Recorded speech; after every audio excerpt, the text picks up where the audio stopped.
வணக்கம். நான் டாக்டர் தீபா அருளாளன். இன்றைக்கி நம்ம என்ன ஆன்மீக குறிப்பை பற்றி பேச போகிறோம் அப்படின்னா, மருதாணி வைக்க உகந்த நேரம் எது அப்படின்ற சந்தேகம் எல்லாருக்கும் இருக்குது. மருதாணி வைக்கிறதுக்கு ஒரு நேரம், காலம், நட்சத்திரம் எல்லாம் பார்க்கணுமா அப்படின்னு கேட்டால் பழைய காலத்தெல்லாம் பார்க்க மாட்டாங்க. காரணம் என்ன அப்படின்னா 6 மணிக்கு மேலே வைப்பாங்க இல்லைங்களா. பொதுவாக 6 மணிக்கு மேலே நம்ம நிறைய நேரம் காலம்னு பார்க்கணும் அப்படின்ற அவசியம் இல்லை. ஏன்னா 6 மணிக்கு மேலே ராவுகாலமும் இருக்க போகிறதில்ல, யமகண்டமும் இருக்க போகிறதில்ல. அதனால் நம் முன்னோர்கள் ராத்திரி தூங்குறதுக்கு முன்னாடி ஒரு 7 மணிக்கெலாம் தூங்கிடுவாங்க. ஒரு 6:30 மணிக்கு சாப்பாடு சாப்பிடுவாங்க. சாப்பாடு புல்ல சாப்பிட்டோடனே நல்லா அரைச்சி, அப்போ பார்த்திங்கன்னா முழுசும் ஃப்ரெஷ்ஷாக அரைச்சி பறிக்கிறது மாலை நேரத்தில் பறிக்க மாட்டாங்க. நீங்கள் நல்லா பார்த்துருந்தீங்களான்னு தெரிஞ்சிருக்கும். மதியானமே பறித்து வச்சுடுவாங்க. ஆனால் அரைச்சி வைக்கிறது பார்த்திங்கன்னா ஒரு 5 மணிக்கு நல்லா அரைப்பாங்க. ஃப்ரெஷ்ஷாக கையில் வச்சு பிள்ளைங்கள தூங்க வைப்பாங்க இல்லைங்களா. அப்போ பெருசாக நேரம் காலம் பார்க்கல. ஏன்னா அவங்க வச்ச நேரமே நல்ல நேரம், அது தெரிஞ்சு தான் அவங்க செஞ்சுருக்காங்க அப்படின்னு சொல்லலாம். இப்போ மருதாணி வைக்கிறது அப்படின்றது ரொம்ப பிரசித்தி பெற்ற ஒரு விஷயமா இருக்குது. ஏன்னா வடநாட்டில் பார்த்திங்கன்னா மெஹந்தி அப்படின்றதுக்கு ஒரு ஃபங்க்ஷனே வைக்கிறாங்க. நம்ம தமிழ் கலாச்சாரத்துலேயும் அப்படி இருந்துச்சு. நம்ம ஒரு புது பொண்ணு திருமணத்துக்கு முன்னாடி மருதாணி வைக்கணும் அப்படின்ற ஒரு கலாச்சாரம் இருந்துச்சு. நாளடைவில் அது காணாமல் போச்சு அப்படின்னு சொல்லலாம். மருதாணி வைக்கிறதுக்குனே ஒரு நாள் அப்படின்றது இருக்க தான் செஞ்சிச்சு. ராணிகளுக்கு வாரத்தில் ஒரு நாள் நல்ல நாள் பார்த்து மருதாணி அரைச்சி வைக்கிற விஷயமும் இருந்துச்சு. மருதாணி கைக்கு வைக்கிறது, மருதாணியோட பல மூலிகைகள் அரைச்சி தலைக்கு பூசுறது, உடம்பு தேய்ச்சி குளிக்கிறது இப்படின்னு அந்த அரண்மனை பெண்களுக்கு அப்படின்ற ஒரு வேலையே இருக்க தான் செஞ்சிச்சு. சரி, இந்த மருதாணியில் என்னங்க ஆன்மீகம்? மருதாணியில் ஒரு பெரிய ஆன்மீகம் இருக்குங்க. அது பார்த்திங்கன்னா இந்த மருதாணி என்ன சொல்லுவாங்க அப்படின்னா மருத வாசினி அப்படின்னு சொல்லுவாங்க. மருத வாசினி வாங்கின வரங்கள் நிறைய இருக்குது. அது என்னென்ன அப்படின்னா, யார் ஒருத்தர் மருதாணி கையில் வச்சாலும் 6 நாள் பார்த்திங்கன்னா அந்த சிவப்பு போகாது. அந்த 6 நாளும் யமன் அந்த இறக்கும் தருவாயில் இருக்க ஒரு மனுஷங்களாக இருந்தாலும் யமன் அவங்களோட உயிரை எடுக்க மாட்டா அப்படின்றது நிதர்சன உண்மை. இது எப்படி உண்மை? யமதர்மராஜனே மருத வாசனைக்கு கொடுத்த ஒரு வரம் அது. அதே மாதிரி யார் ஒருத்தர் கையில் மருதாணி வச்சுட்டு இருக்காங்களோ அவங்களுக்கு மகாலட்சுமியோட கடாட்சம் பரிபூர்ணமாக இருக்கும். இது பார்த்திங்கன்னா மருத வாசனைக்கு ஸ்ரீராமச்சந்திரமூர்த்தியும் சீதாதேவியும் கொடுத்த வரம். அதே மாதிரி யார் ஒருத்தர் மருதாணியை கையில் வச்சுட்டு எந்த மந்திரம் சொல்கிறாங்க அப்படின்னாலும் மிருத சஞ்சீவனி மந்திரம் சொன்னதுனோட பலன் கிடைக்கும். இது பார்த்திங்கன்னா ஈசன் மருத வாசனைக்கு சுக்ராச்சாரியர், அதாவது ஈசன் மிருத்யுஞ்சய மந்திரத்தை பார்த்திங்கன்னா இந்த மிருத சஞ்சீவனி மந்திரத்தை பார்த்திங்கன்னா சுக்ரனுக்கு கொடுத்தார். அப்போ அந்த சுக்ரன் பார்த்திங்கன்னா மருத வாசனைக்கு கொடுத்த வரும். புரியல இல்லைங்களா? அதாவது இது மிருத்யுஞ்சய மந்திரமா மிருத சஞ்சீவனி மந்திரமா? மிருத சஞ்சீவனி மந்திரம்.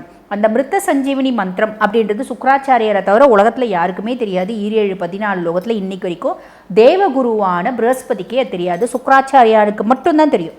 சுக்ராச்சாரியர் ஈசனை நோக்கி தவம் இருந்து தேவர்களும் அசுரர்களும் சண்டை போடும்போது எங்கள் மூர்க்கர்கள் அசுரர்கள், உண்மையே சொல்லணும் அப்படின்னா அசுரர்கள் அதீத பராக்கிரமசாலிகள், புத்தி கம்மி, அதனால் நிறைய செத்து போயிடுவாங்க. தேவர்கள் பராக்கிரமம் கம்மி, புத்தி ஜாஸ்தி, புத்தி பலம் ஜாஸ்தி, தேக பலம் கம்மி. அதனால் இவங்களோட புத்திசாலித்தனம் ஈசன் காலில் விழுந்துடுறது, பெருமாள் காலில் விழுந்துடுறது, அதே மாதிரி பிரம்மர் காலில் விழுந்துடுறது. அவங்கள பார்த்திங்கன்னா வதம் பண்ணிடுவாங்க. அப்போ அவங்க மூர்க்கர்கள் இறந்து போயிடுவாங்க. அப்போ இது மனசு தாங்க முடியாமல் சுக்ராச்சாரியார் ஈசன் நோக்கி தவம் இருக்கார். தவம் இருந்து ஈசன் கிட்ட கேட்குறார், எங்களோட அசுர குலம் விழுந்து போயிடுது, மாண்டு போயிடுறாங்க, எங்கள் அசுர குலத்தில் மக்களே இல்லை. அப்போ இறந்தவர்களை உயிர் தேழறதுக்கு எனக்கு ஒரு மந்திரம் கொடுங்க, எனக்கு ஒரு மூலிகை கொடுங்க அப்படின்னு சொல்லும்போது அவர் பார்த்திங்கன்னா மிருத சஞ்சீவினி அப்படின்ற ஒரு மந்திரத்தை சொன்னார். அது அசுரர்களை உயிர் தேழ வைக்கிறதுக்காக சுக்ராச்சாரியர் ஈசன்கிட்ட வேண்டி வாங்கின ஒரு மந்திரம். சுக்ராச்சாரியாருக்கு மட்டும்தான் தெரியும். இப்போ மிருத்யுஞ்சய மந்திரம் சொன்னீங்களேம்மா, அது என்ன அப்படின்னா அதனோட கதை சொல்கிறேன். நம்ம மருதாணியை பறிக்கும் போதோ மருதாணியை அரைச்சி வைக்கும் போதோ நம்ம ஈசனோட மந்திரம் எது சொன்னாலும் அது பார்த்திங்கன்னா மிருத சஞ்சீவனி மந்திரத்தினோட நீ சொன்னதுனோட பலன் உனக்கு கிடைக்கும். அப்போ நம்ம ஈசனோட மந்திரங்களை சொல்கிறதுக்கு பதிலாக மிருத்யுஞ்சய மந்திரம் அப்படின்றது சொல்கிறோம் அப்படின்னா மிருத சஞ்சீவனி மந்திரம் நீ சொன்னதுனோட பலன் கிடைக்கும். மருதாணி வைக்கும்போது மருதாணி பறிக்கும்போது சொன்னால் மட்டும்தான். புரியுதுங்களா? இது சுக்ராச்சாரியார் மருத வாசனைக்கு கொடுத்த வரம். இப்படி நிறைய வரங்கள் பார்த்திங்கன்னா மருத வாசனை வாங்கியிருக்கா. மருத வாசனை பற்றியே இன்னொரு பதிவில் நம்ம பேசலாம். ஆக இந்த மருதாணி அப்படின்றது சமீப காலமாக தான் எங்களை மாதிரி நிறைய ஆன்மீகவாதிகள் பழைய ஏடுகளெல்லாம் புரட்டி இந்த மாதிரி தாயாரை பற்றி சொன்னதுனால இந்த மருதாணி அப்படின்றது இப்போ எல்லாரும் வச்சுருப்பாங்க. நீங்கள் எங்கம்மா வைக்கலையே அப்படின்னு கேட்டால் இன்றைக்கி நான் இதை பற்றி பேச போகிறேன்னே எனக்கு தெரியாது, அதனால் நான் வைக்கல. பெரும்பாலும் பார்த்திங்கன்னா நாங்கள் நான் மருதாணியை பற்றி பேசும்போது கையில் மருதாணியை வச்சுட்டு இருக்க மாட்டேன். என்னோட பல பதிவுகளில் நான் மருதாணி வச்சுருக்க மாட்டேன். காரணம் என்ன அப்படின்னா, நம்ம வேலை நிமித்தமாக வெளியூருக்கு வரோம், நம்மளுக்கு நேரம் இல்லை. அதனால் சரி, எங்களுக்கு நேரம் இருக்குதோ இல்லையோ நீங்கள் வச்சுக்கோங்க, நிறைய நல்லது அப்படின்னா. நாங்கள் சதா சர்வ நேரமும் பகவானை பற்றியே பேசிகிட்டு இருக்கோம். ஆக பகவானோட அனுகிரகம் அப்படின்றது நாங்கள் மருதாணி வச்சாதான் வரணும்னு இல்லை, பகவானை பற்றியே பேசிகிட்டே இருக்கிறதுனால கடவுளனோட அனுகிரகம் பரிபூர்ணமாக கிடைக்குது. நீங்களும் கடவுளை நினச்சிட்டே இருங்க, கடவுளனோட அனுகிரகம் கிடைக்கும் முடியும் அப்படின்னா மருதாணி வச்சுக்கோங்க. இப்போ இந்த கேள்வி இது உகந்த நேரம் எது அப்படின்னு கேட்டதுனால இதை பற்றி பேசுகிறோம். புரியுதுங்களா? பொதுவாக இந்த மருதாணி வியாழக்கிழமை, வெள்ளிக்கிழமை, ஞாயிற்றுக்கிழமை வைக்கிறது உண்டு. சரிங்களா? அதே மாதிரி ராவுகால யமகண்டத்தில் வைக்கக்கூடாது. அதே மாதிரி இந்த அமாவாசை திதிகளில் பெரும்பாலும் மருதாணி வைக்கக்கூடாது. காரணம் என்ன அப்படின்னா, அது ஒரு துக்ககரமான திதி. நம் முன்னோர்களை நினச்சி நம்ம வழிபாடு செய்யணும், அவங்கள நினச்சி நம்ம பார்த்திங்கன்னா அவங்களுக்கு நன்றி செலுத்தும் ஒரு திதியாக இருக்கிறதுனால அன்னைக்கு நம்ம இந்த மருதாணியெல்லாம் வச்சு ரொம்ப அலங்காரம் பண்ணுறது கூடாது அப்படின்னு பெரியவங்க சொல்கிறது உண்டு. ஓகேங்களா? அப்போ துவாதசி, ஏகாதசி, தசமி இந்த மாதிரி திதிகள் நம்ம மருதாணி வைக்கிறதுக்கு உகந்த திதிகள் அப்படின்னு கருதப்படுது. நட்சத்திரம் அப்படின்னா பரணி, பூரம், பூராடம் சுக்கிரனோட நட்சத்திரம். அதனால் நம்ம வைக்கிறோம். நேரம் நம்ம பார்த்திங்கன்னா ராவுகால யமகண்டம் இல்லாத இருந்தால் போதுமானது. பெருசாக இந்த நேரம் தான் வைக்கணும் அப்படின்றது கிடையாது. இருந்தாலும் மாலை 6 மணிக்கு மேலே எல்லா நேரமும் நல்ல நேரம் அப்படின்றது நம்ம நினச்சிக்கலாம். முடியும் அப்படின்னா ஓரை பார்த்து நீங்கள் வைக்கிறீங்க அப்படின்னா சுக்கிரனோட ஓரையில் நீங்கள் வைக்கிறது அப்படின்றது விசேஷம்.